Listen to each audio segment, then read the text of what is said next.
Hello everyone, and welcome to the vlog.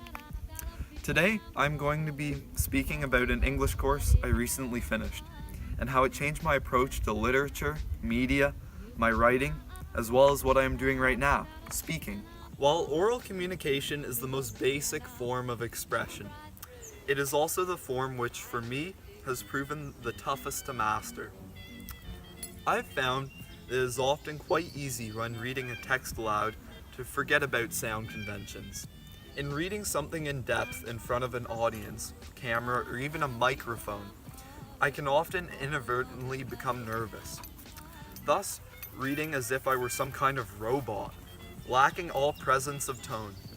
In doing this, it wrecks my relationship with the audience, as they will quickly become bored of my flat, auto-tone voice and tune out my actual points. In order for me to fix this, I've found that it is vital to always practice saying my lines beforehand.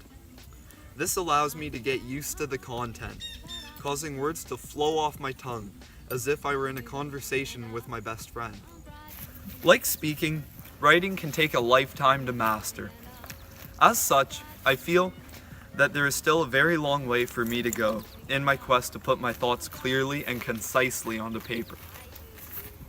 The written piece which I feel best transcends my past abilities as a writer was my final essay, Walden, Transcendence of Advancement. In its synthesis, I wrote in a way which I have always desired. That is, I was clear, relatively concise, and I came to deep, moving conclusions. This essay thankfully marks a departure from my old tendencies to misuse punctuation and of creating awkward run-on sentences. Unlike writing, ability to comprehend texts is something which I have always excelled at in my own belief.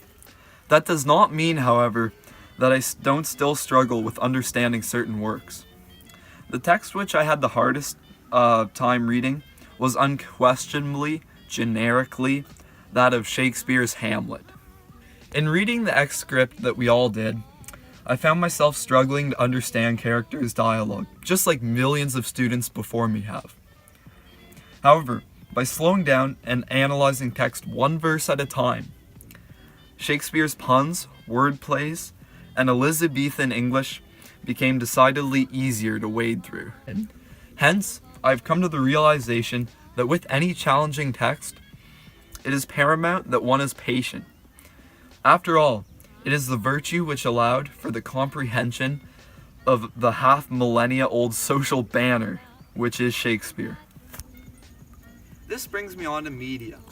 I've traveled from being totally illiterate in terms of analyzing media at the start of the course, to now being able to pick out each of the tactics employed by media organizations in their persuading of audiences. I've even developed an inner tendency to identify which elements of persuasion, pathos, logos, and ethos, an advertisement is using, an ability which is subconscious.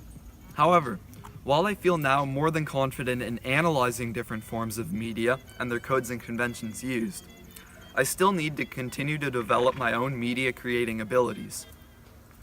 As is obvious to you all right now, I severely lack skill when it comes to creating my own pieces. This is something which I can improve upon simply through taking the initiative to learn new video, picture, and sound editing skills.